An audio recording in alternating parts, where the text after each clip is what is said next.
अस्सलाम वालेकुम students, this is our second lecture of रेट्रोसेंसिस।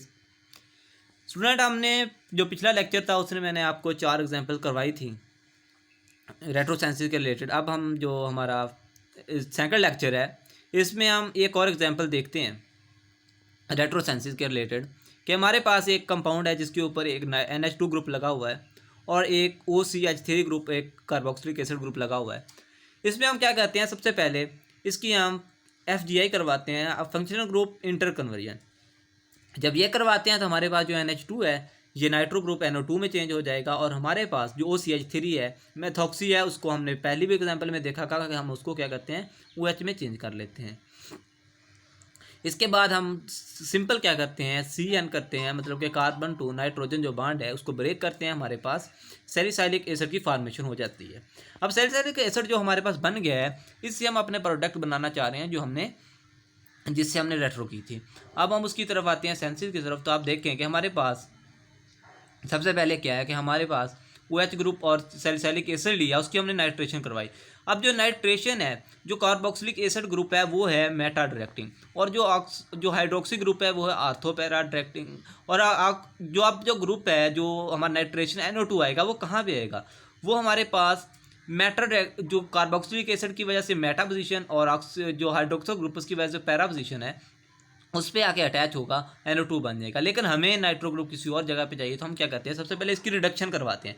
जब इसकी रिडक्शन करवाते हैं तो NO2 को NH2 में चेंज कर देते हैं। जब NH2 बनता है तो दोबारा हम नाइट्रेशन करवाते हैं। अब नाइट्रेशन कैसे होगी, जो हमारे पास NH2 है इसकी वजह से जो हमारे पास आर्थो पोजीशन है, इसकी दो आर्थो पोजीशन बन रही है, एक कार्बोक्सिलिक एसिड के साथ है, वो तो कार्बोक्सिलिक एसिड ने डीएक्टिवेट कर दी। अब जो वो तो कार्बोक्सिलिक एसिड की वजह से डीएक्टिवेट हो गई, तो दूसरी जो आर्थो पोजीशन है वहाँ पे आके नाइट्रेशन हो जाएगी। तो हम सिंपली क्या करते हैं, डाइएजोटाइजेशन करवाते हैं, यहाँ से NH2 ग्रुप रिमूव हो जाता है और हमारे पास उधर NO2 लग जाता है।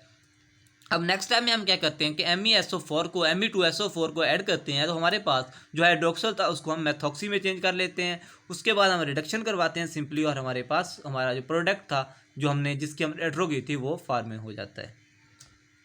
नेक्स्ट स्टूडेंट, आप एक और एग्जाम्पल की तरफ आएँ, जरा 6 नंबर एग्जाम्पल देखें तो हम देखते हैं कि हमारे पास एक और कंपाउंड है जिसके ऊपर एक कार्बोक्सिलिक एसिड ग्रुप लगा हुआ है और एक हाइड्रोक्सी ग्रुप लगा हुआ है और हमारे पास एक असाइल ग्रुप लगा हुआ है। अब आप देखें कि इसमें हमारी बिल्कुल सिंपल है, ये तो बिल्कुल ही सिंपल है कि इसमें देखें कि सैलिसाइलिक एसिड की अगर हम डायरेक्ट असाइल ग्रुप जो है इसको रिमूव करवा दें तो हमारे पास सैलिसाइलिक एसिड बन जाता है। अब हम क्या करेंगे, इसकी सेंसिस की तरफ आएंगे तो हमें क्या करना पड़ेगा, सैलिसाइलिक एसिड को में एसिटिक एनहाइड्राइड ऐड करेंगे।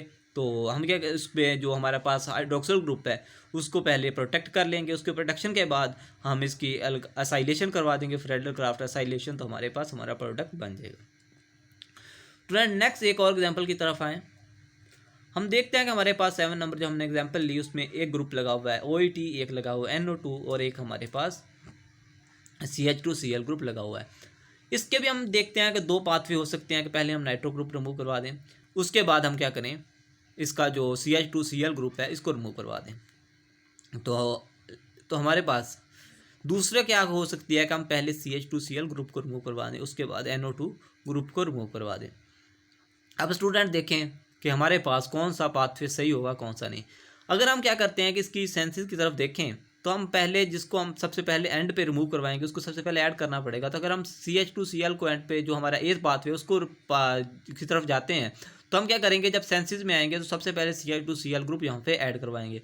जब उसकी नाइट्रेशन करेंगे तो वो क्या करेगा, जब इस नाइट्रेशन की तरफ आएंगे तो HNO3 क्या करेगा, जो हमारा CH2Cl है उसको यहाँ से एल्डिहाइड CHO में कन्वर्ट कर देगा, जो कि हमारा हमें प्रोडक्ट नहीं चाहिए, जो कि रॉन्ग प्रोडक्ट है। तो इसलिए हम बी पाथवे जो है उसको यूज़ करते हुए क्या करते हैं कि सबसे पहले जो क्लोरोमिथाइलेशन की मदद से CH2Cl को रिमूव करवा देते हैं, उसके बाद NO2 को रिमूव करवाते हैं, तो हमारा बी पाथवे यहाँ पे सही होगा।